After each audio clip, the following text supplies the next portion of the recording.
Assalamualaikum warahmatullahi wabarakatuh. Selamat pagi semuanya. Apa kabar hari ini? Mudah-mudahan diberikan kesehatan dan keberkahan hari ya. Di sini, mari kita awali pertemuan pertama kali ini dengan membaca Al-Fatihah bersama-sama dirahmati. Al-Fatihah. Baik, terima kasih. Pada pertemuan pertama kali ini, perkenalkan saya Mas Ria yang akan membimbing, yang akan menemani teman-teman semua dalam mata kuliah akuntansi keuangan. Jadi di pertemuan pertama kali ini kita akan membahas akuntansi keuangan dan lingkungannya. Jadi apa itu akuntansi? Akuntansi itu ada apa aja? Kemudian apa itu akuntansi keuangan dan lingkungan di sekitarnya itu apa aja? Perusahaan internal dan eksternal itu apa saja? Mari kita akan bahas pada pertemuan kali ini. Jadi yang pertama di sini poin yang akan kita bahas adalah yang akan kita bahas pada hari ini adalah yang pertama itu definisi akuntansi dan penggunanya untuk pengambilan keputusan. Kemudian yang kedua itu penerapan konsep dan prinsip-prinsip akuntansi dalam analisa transaksi usaha atau bisnis. Kemudian yang ketiga, poin yang akan kita bahas adalah menggunakan persamaan akuntansi untuk menggambarkan posisi keuangan suatu organisasi. Dan yang keempat ini persamaan akuntansi untuk menganalisa transaksi-transaksi usaha. Lalu kemudian yang kelima ini kita akan mencoba membuat laporan keuangan, menyiapkan laporan keuangan. Kemudian yang keenam nanti ada mengevaluasi kinerja usaha. Nah, yang pertama ini apa sih itu akuntansi?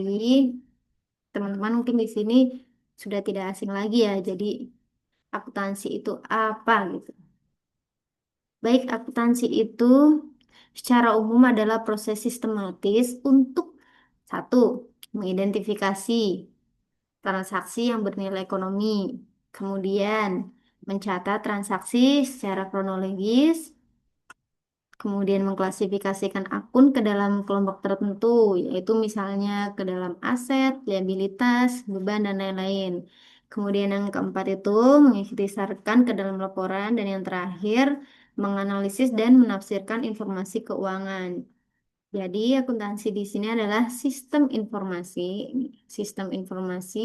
mohon maaf, sistem informasi yang menghasilkan informasi keuangan pada pihak-pihak berkepentingan.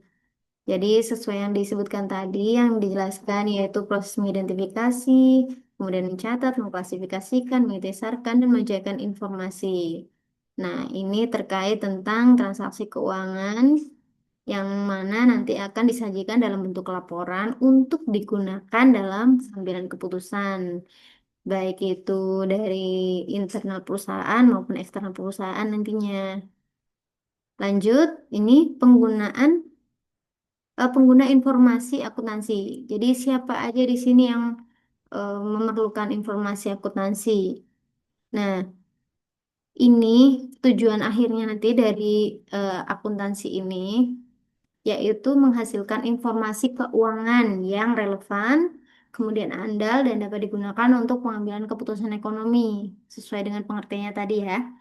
Nah, karena itulah nanti akuntansi dikenal sebagai bahasa bisnis. Informasi keuangan yang diterjemahkan menjadi laporan yang dapat dipahami oleh berbagai pihak.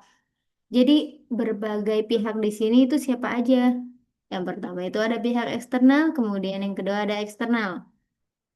Dari sisi internal sendiri nanti mungkin ada dari pihak manajemen. Pasti misalnya dari pihak manajemen misalnya keputusannya itu untuk perencanaan strategi, kemudian pengendalian biaya itu sangat diperlukan dalam suatu perusahaan ya.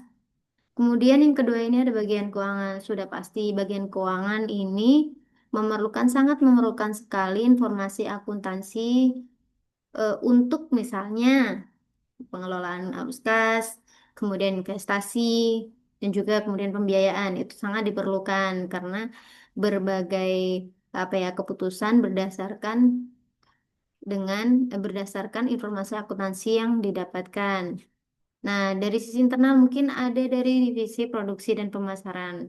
Divisi produksi dan pemasaran di sini misalnya untuk ini untuk menentukan harga jual misalnya ini diperlukan informasi akuntansi. Kemudian untuk anggaran-anggaran lain, anggaran pemasaran dan anggaran-anggaran lain itu sangat eh, menentukan ya informasi akuntansi di sini menentukan dalam pengambilan keputusan.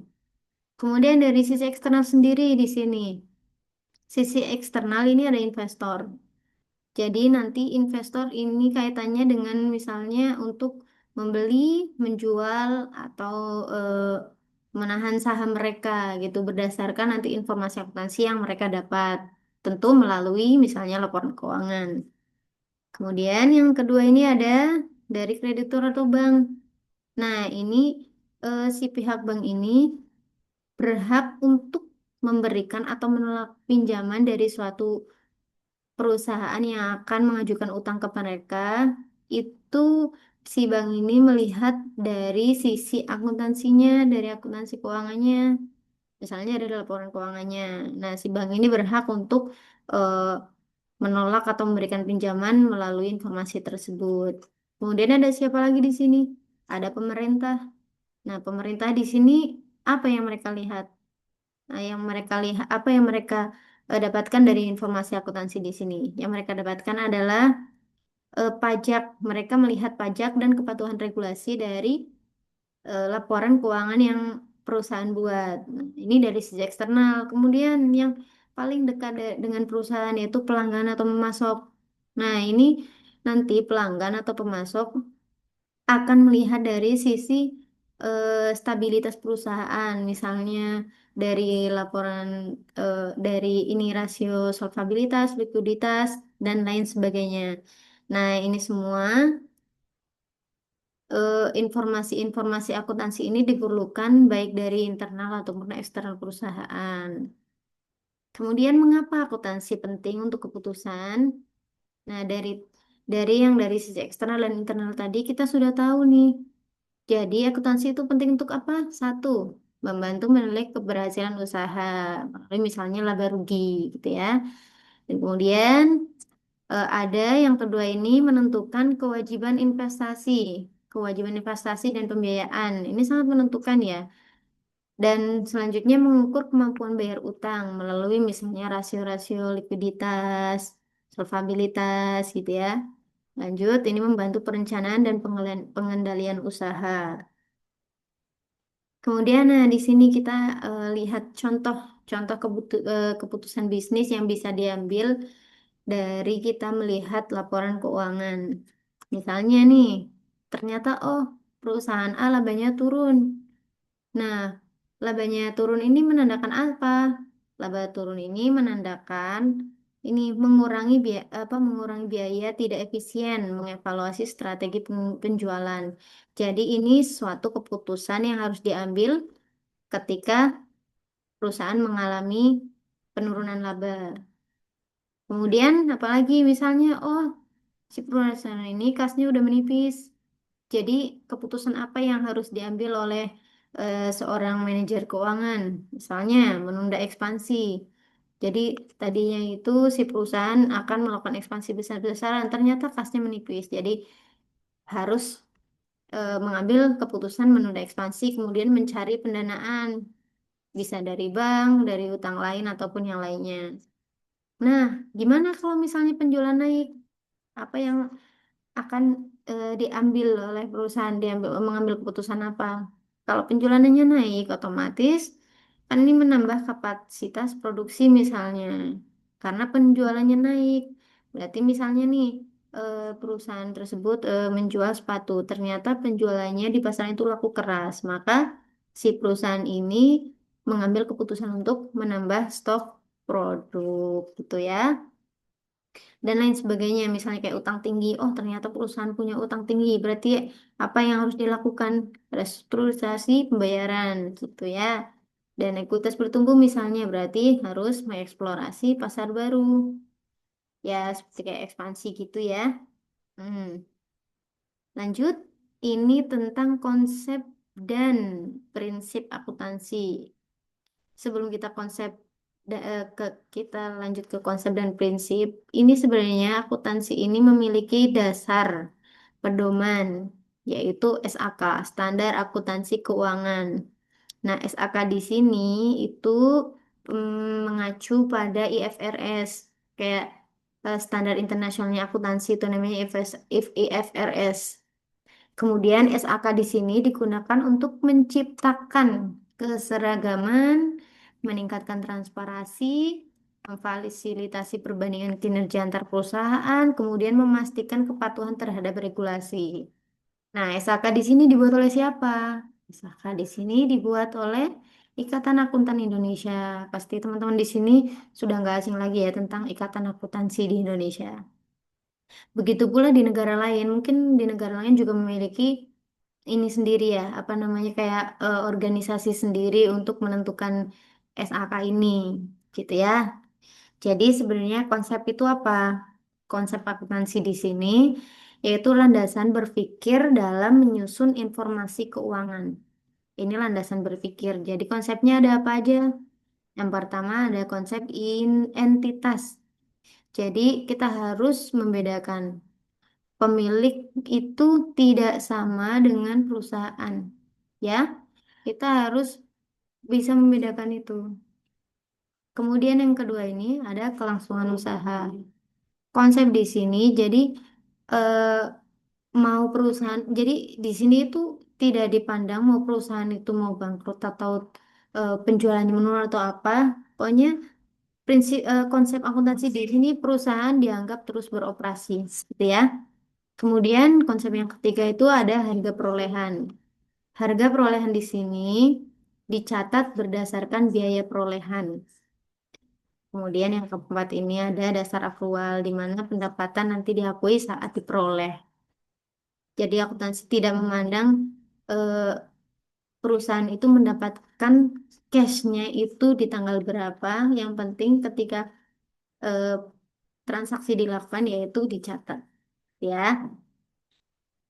Nah, masuk ke prinsip nih. Prinsip itu apa? Jadi prinsip itu adalah aturan pelaksanaan yang mengarahkan bagaimana transaksi dicatat dan dilaporkan. Nah, ketika konsep tadi itu merupakan landasan berpikir, maka prinsip akuntansi ini aturan pelaksanaan gitu ya. Nah, prinsipnya ini ada berapa?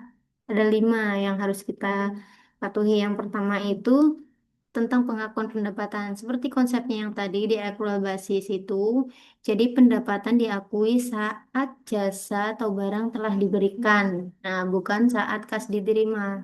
Benar ya? Jadi tidak memandang misalnya kasnya ternyata ini apa namanya transaksinya misalnya 1 Januari. Tapi kasnya itu diterima ketika tanggal 30 Januari. Jadi yang ditulis itu adalah tetap 1 Januarinya. Kemudian yang kedua itu adalah prinsip kehati-hatian. Jadi jangan melebihkan aset atau pendapatan. Jadi utamakan kewaspadaan di sini. Kemudian yang ketiga itu ada konsistensi, prinsip konsistensi. Ini metode akuntansi harus konsisten antar periode. Kalau misalnya metodenya yang pertama tahun pertama itu pakai metode A, kemudian yang tahun kedua metode B. Nah, nanti baik dari internal maupun eksternal perusahaan akan kesulitan dalam membaca laporan keuangannya seperti itu dan akan mengalami kesulitan untuk pengambilan keputusan ke depannya. Kemudian yang keempat ini adalah full disclosure, pengungkapan lengkap. Jadi informasi harus diungkapkan dalam laporan secara menyeluruh, baik itu dalam berbentuk angka maupun eh, tertulis, gitu ya, maupun dalam kalimat. Nah, di laporan akuntansi itu semuanya lengkap dari angka maupun kalimat. Kemudian yang terakhir ini ada materialitas. Hal yang penting yang mempengaruhi keputusan dilaporkan. Ya, jadi keduanya ini antara prinsip dan konsep ini berfungsi untuk menstandarkan pencatatan transaksi. Jadi diharapkan nanti laporan keuangannya itu relevan, yang pertama, kemudian yang kedua dapat dibandingkan, ketiganya andal, kemudian tidak bias. Gitu ya. Lanjut ke persamaan akuntansi. Nah, jadi secara umum persamaan akuntansi ini rumusnya aset sama dengan liabilitas plus ekuitas, di mana aset ini merupakan sumber daya yang dimiliki perusahaan. Contoh, misalnya, si perusahaan ini memiliki persediaan, peralatan, tanah, bangunan, kas, piutang usaha, dan lain sebagainya ini dinamakan aset. Kemudian apa yang dinamakan liabilitas? Liabilitas di sini kewajiban kepada pihak lain. Misalnya nih, utang usaha, utang bank, pendapatan diterima di muka ini juga termasuk dengan liabilitas. Nah, kemudian ekuitas di sini apa? Ekuitas di sini yaitu hak pemilik terhadap aset perusahaan. Misalnya modal pemilik, kemudian laba rugi juga ini masuk ke ekuitas, juga privilege juga ini masuk ke ekuitas. Tuh ya. Nah, contohnya gimana? Gini, jika sebuah usaha memiliki aset katakan 100 juta dan kewajibannya 40 juta. Kewajiban di sini misalnya utang. Perusahaan ini mempunyai utang, jadi rumusnya gimana? Biar kita tahu. Kan karena yang ditanyakan ini ekuitas, yang tidak diketahui kan ekuitas. Jadi yang ditanya ekuitas. Ekuitas ini apa rumusnya? Diambil dari sini, berarti kan aset dikurangi liabilitas. Nah, 100 juta dikurangi 40 juta sama dengan 60 juta gitu. Jadi ekuitasnya di sini adalah 60 juta gitu. Secara umum seperti ini gitu. Nah, persamaan di sini ini harus selalu seimbang. Nggak boleh misalnya berat sebelah gitu nggak boleh. Karena satu sama lain itu saling berkaitan. Jadi setiap transaksi di sini nanti akan mempengaruhi minimal dua elemen dalam persamaan. Kalau misalnya si aset ini naik, nah otomatis nanti akan berpengaruh ke liabilitas sama ekuitas. Begitu juga liabilitas nanti akan berpengaruh pada aset dan ekuitas. Gitu sebaliknya ya. Misalnya kalau ekuitas meningkat, kenapa? Ekuitas meningkat karena investasi pemilik dan laba, misalnya seperti itu. Jadi ada dua poin di sini, investasi pemilik, kemudian laba. Nah, misalnya ekuitasnya menurun karena apa? Karena price dan rugi. Ini adalah dua hal yang saling berkaitan, gitu ya. Hmm. Nah, kalau misalnya ini kan persamaan akuntansi untuk menghitung ya posisi keuangannya ya. Nah, kalau misalnya untuk menghitung ini transaksi. Nah, setiap transaksi itu bagaimana? Kayak tadi ya. Misalnya ini langsung ke contoh. Pemilik menyetor modal senilai 20 juta. 20 juta di sini akan berpengaruh ke mana saja. Seperti yang tadi dijelaskan bahwa setiap transaksi akan mempengaruhi minimal dua elemen dalam persamaan. Jadi ketika pemilik menyetor modal 20 juta, nanti asetnya akan naik nih 20 juta, kemudian ekuitasnya juga naik 20 juta. Iya kan? Seperti tadi. Jadi setiap transaksi akan mempengaruhi minimal dua elemen dalam satu persamaan gitu ya. Lanjut kemudian ada lagi misalnya membeli peralatan secara kredit 10 juta. Nah, ini dampaknya kemana? Di aset naik 10 juta, kemudian liabilitas naik. Kenapa aset naik? Karena eh, ini membeli peralatan karena persediaannya bertambah, akhirnya kan naik. Kemudian kenapa liabilitasnya naik juga? Karena pembeliannya secara kredit. Jadi dua-duanya ini saling berkaitan. Lalu membayar gaji misalnya tanggal 25. Tanggal 25 perusahaan membayar gaji 1 juta, 1 juta gitu ya untuk pekerjanya. Nah, dampaknya apa? Otomatis asetnya menurun. Kemudian ekuitasnya juga menurun 1 juta karena ini merupakan uang keluar. Gitu. Nah, lanjut ini ke laporan keuangan. Jadi, salah satu contoh laporan keuangannya ini salah satu contoh laporan laba rugi. Gini ya, laporan laba rugi. Jadi laporan keuangan di sini ini apa? Jadi laporan keuangan adalah ringkasan informasi akuntansi yang disusun secara sistematis. Kenapa sistematis? Jadi di sini langsung nih kelihatan tersistematis, berurutan, tidak saling apa ya, tidak jelas gitu. Jadi sistematis untuk menggambarkan posisi keuangan, kinerja keuangan, dan arus kas perusahaan dalam periode tertentu. Dalam periode tertentu. Ini periodenya kapan? 31 Desember 2021 gitu. Nah, untuk menggambarkan posisi keuangan. Oh, ternyata di sini perusahaan mengalami eh, kenaikan laba. Jadi tidak rugi di sini. Gitu.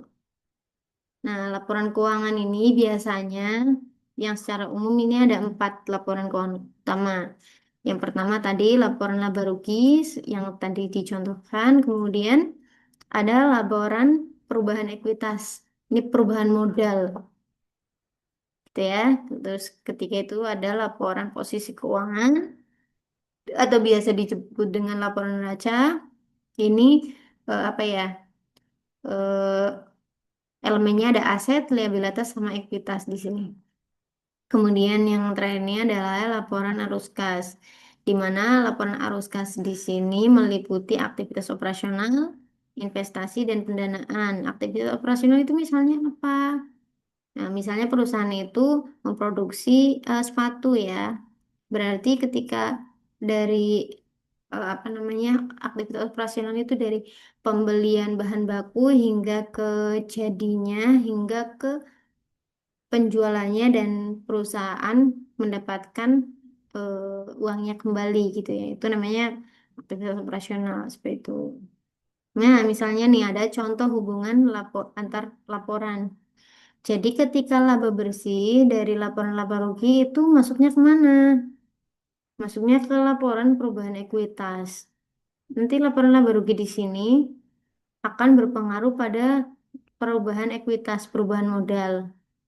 Kemudian perubahan modal di sini juga akan berpengaruh ke ekuitas di neraca. Nanti perubahan ekuitas di sini akan akan ditulis juga di ini di laporan neraca gitu ya. Kemudian ini mengevaluasi kinerja. Jadi setelah laporan keuangan itu jadi sudah dibuat berperiode sistematik teringkas gitu ya. Nah, laporan keuangan yang tadi itu digunakan untuk apa? Nah, laporan keuangan di sini digunakan untuk menilai apakah usaha berkinerja baik atau buruk. Nah, baik atau buruk di sini sebenarnya bisa dilihat pada rasio-rasio keuangan yang akan kita pelajari di minggu-minggu setelahnya. Setelah ini tentunya ya, gitu. Misalnya kita ambil contoh aja. Misalnya ini laba, indikatornya laba, penilaiannya gini, oh ini labanya meningkat nggak ya tiap periode gitu. Ah, meningkat atau menurun. Tuh. Ini menjadi evaluasi. Arus kas juga, arus kas di sini apakah cukup untuk membiayai operasional maksudnya, membiayai operasional cukup enggak gitu. Nah, untuk rasio keuangan di sini yaitu yang kita lihat tadi baik atau buruk itu likuiditas, solvabilitas, probabilitas dan lain-lain sebagainya itu akan kita pelajari. Kemudian yang terakhir ini adalah ekuitas. Nah, apakah nilai perusahaan meningkat? Apakah modalnya itu meningkat atau malah ekuitasnya turun gitu? Itu akan sangat berpengaruh kepada pengambilan keputusan di suatu perusahaan, baik itu internal maupun eksternal perusahaan ya. Sekali lagi, laporan keuangan di sini gunanya untuk pengambilan keputusan baik eksternal maupun internal perusahaan. Nah, ini ada contoh evaluasi sederhananya. Jika pendapatan meningkat, tetapi laba turun. Loh, pendapatan meningkat kok laba turun? Nah, ini kan sebagai evaluasi bagi perusahaan, bagi internalnya. Pendapatannya meningkat tapi labanya turun. Kenapa? Oh, mungkin ada biaya yang membengkak. Misalnya eh, harga dari suppliernya ternyata naik gitu. Itu harus dievaluasi. Nah, evaluasi efisiensi operasi rasional tuh. Sampai di sini paham ya? Mm-mm. Oke. Jadi setelah ini saya harap teman-teman semua bisa memahami apa yang telah dijelaskan tadi, mulai dari pengertian akuntansi, kemudian prinsip-prinsipnya, konsepnya, kemudian persamaan umumnya, laporan keuangan, kemudian ada evaluasi kinerja di sini terakhir. Kemudian paham ya. Nah, setelah ini ada tugas mandiri. Nah, tugas mandiri ini ada 3 poin yang akan saya nilai nanti. Yang pertama itu pengetahuan konseptual, kemudian yang kedua analisis persamaan akuntansi, dan mini studi kasus. Yang pertama ini pengetahuan konseptual. Jadi teman-teman di sini nanti akan menjawab pertanyaan-pertanyaan 4 pertanyaan ini. Lanjut, yang kedua ini teman-teman menganalisis aja. Kayak yang tadi misalnya, pemilik menyetor modal tunai 30 juta. Ini asetnya naik apa turun? Liabilities naik turun, ekuitasnya naik apa turun, atau tidak berubah atau gimana? Plus nominalnya gitu. Misalnya ini 30 juta. Oh, di sini berarti misalnya turun 30 juta. Atau misalnya naik 30 juta gitu ya. Kemudian ini mini studi kasus. Dari sini nanti teman-teman, ini studi kasusnya ini, nanti pertanyaan di sini. Nah, ini rubriknya, penilaiannya nanti konseptualnya ada 25%, persamaan akuntansi ya tadi itu, minus 3 ada 30%, dan kerapian tulisan dan jawaban ini adalah 10%. Ada yang ditanyakan mungkin? Tidak ya? Mungkin sekian dari saya. Terima kasih, kurang lebihnya mohon maaf. Wabillahi taufik wal hidayah. Wassalamualaikum warahmatullahi wabarakatuh. Selamat pagi.